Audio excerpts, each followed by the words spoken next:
बिस्मिल्लाहिर्रहमानिर्रहीम। हम लोग डिस्कस करने वाले हैं Debye Hückel theory for strong electrolytes. लेकिन उससे पहले, उसको स्टार्ट करने से पहले हमें थोड़ी सी उसका बैकग्राउंड, उसकी थोड़ी सी बेसिक हमें जानना बहुत ज़रूरी है। उसके लिए मैंने टॉपिक चूज़ किया है स्टार्ट से इलेक्ट्रोलाइटिक डिसोसिएशन का। इलेक्ट्रोलाइट्स क्या होते हैं?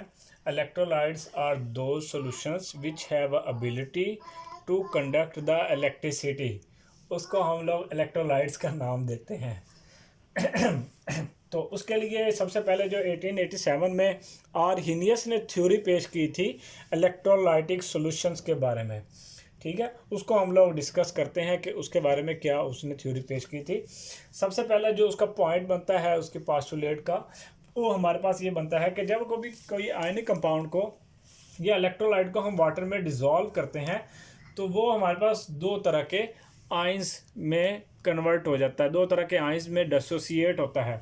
नंबर वन, एक को हम कैटाइन का नाम देते हैं, दूसरे को हम एनाइन का नाम देते हैं। तो ये फर्स्ट पास्टुलेट था कि आयनिक कंपाउंड्स डिसोसिएट होकर कैटाइन और एनाइन में चेंज होगा।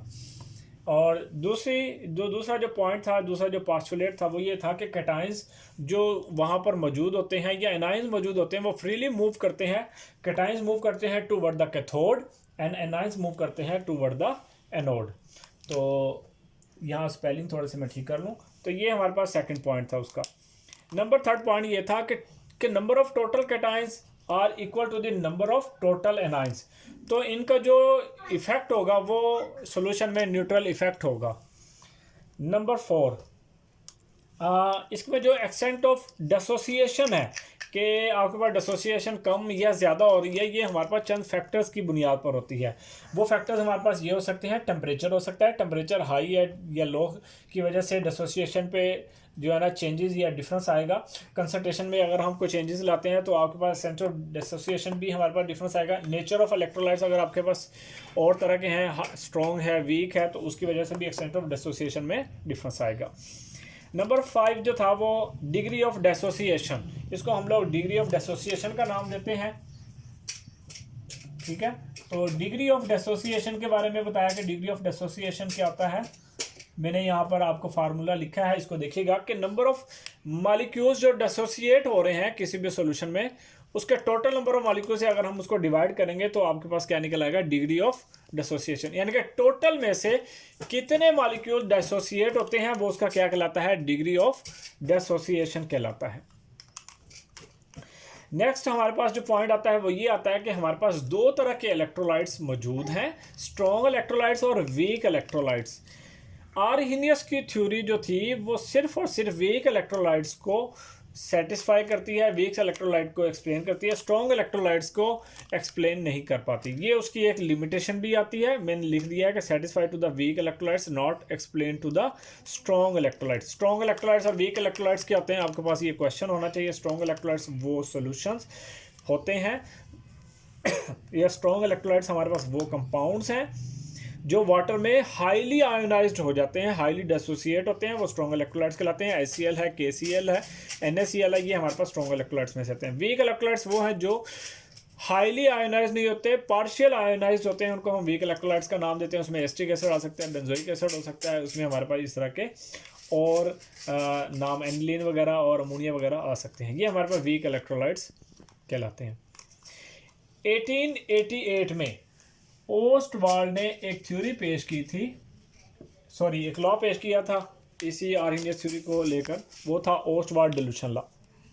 ओस्टवाल्ड डिल्यूशन लॉ ने लॉ ऑफ मास एक्शन को यूज़ करते हुए उसने अपनी एक लॉ पेश किया था, जिसमें जैसे कि हम स्टार्ट करते हैं कि आपके पास एक आयनिक कंपाउंड है, वो डिसोसिएट होता है कंसंट्रेशन ऑफ A पॉजिटिव और कंसंट्रेशन ऑफ B नेगेटिव में। अगर हम इसका लॉ ऑफ मास एक्शन से हम उसका कांस्टेंट लेते हैं तो law of mass action is equal to होगा concentration of the product of the concentration of products A और B की आ जाएगी और कंसंट्रेशन ऑफ प्रोडक्ट AB। तो ये हमारे पास वैल्यू यहाँ पर ही आ जाएगी। अगर हम इसकी लेते हैं कि आपके पास कंसंट्रेशन ऑफ A आयंस कितने हमारे पास जो है ना वो बने हैं, तो हम लोग उसको कहते हैं C for concentration, alpha for इसका डिग्री ऑफ डिसोसिएशन, यानी कि CA के इतने मॉलिक्यूल्स हमारे पास डिसोसिएट हुए हैं किसके, concentration of A positive ion के। इस तरह concentration of B negative ion के कितने होंगे, कंसंट्रेशन ऑफ C अल्फा, ठीक है, ये हमारे पास उसकी मौजूद आ जाएगी। और हमारे पास कंसंट्रेशन ऑफ ए बी, यानी कि आपके पास जो रिएक्टेंट है, जो आयनिक कंपाउंड है, उसके कितने हमारे पास डिग्री ऑफ डिसोसिएशन या कितने कंसंट्रेशन के मॉलिक्यूल्स हमारे पास डिसोसिएट हुए हैं, तो वो C is equal C into 1 minus alpha. तो ये हमारे पास वैल्यू आ जाएगी। इस वैल्यू को हम पुट कर देंगे हमारे पास इस कंसंट्रेशन ऑफ ए बी और कंसंट्रेशन ऑफ बी नेगेटिव, इसमें पुट कर देंगे वैल्यू। तो ये हमारे पास आ जाएगा C अल्फ़ा, और C alpha into divided by C into 1 minus alpha.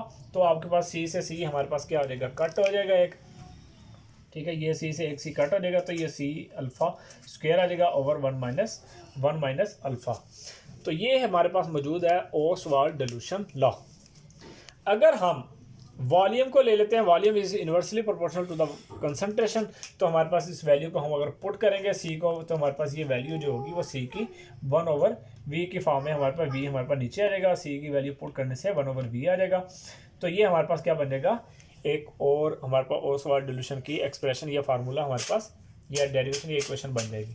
अगर हमारे पास डाइल्यूट सोल्यूशन है, तो आपके पास ये जो 1 माइनस अल्फ़ा है, इसको हम इग्नोर कर देंगे, ठीक है। 1 minus alpha is equal to 0, 1 minus alpha to ये हमारे पास मिनिमाइज हो जाएगा 0 के। तो ये हमारे पास अगर 0 के इक्वल हो जाएगा, तो हमारे पास ये इक्वेशन को हम इग्नोर कर देंगे, ये हमारे पास वैल्यू आ जाएगी alpha square over V is equal to KA। तो इसको अगर हम चेंज करेंगे, V को अगर हम उस तरफ ले जाते हैं, तो हमारे पास अल्फ़ा की वैल्यू हो जाएगी alpha is equal to KA V, इसका स्क्वायर हमारे पास उधर जाकर क्या हो जाएगा, इनवर्स स्क्वायर हो जाएगा अल्फ़ा। तो हम इसको पढ़ सकते हैं कि degree of dissociation is directly proportional to the volume of the inverse, ठीक है। तो ये हमारे पास इसकी ओसवाल्ड डिल्यूशन को हम ऐसे एक्सप्लेन कर सकते हैं। तो नेक्स्ट हम इसको अब स्टडी करेंगे डी बाय हकल थ्योरी को। इसके लिए बेसिक आपको ये जानना बहुत ज़रूरी है, तो आप लोग जो है ना इसको साथ साथ वॉच करें।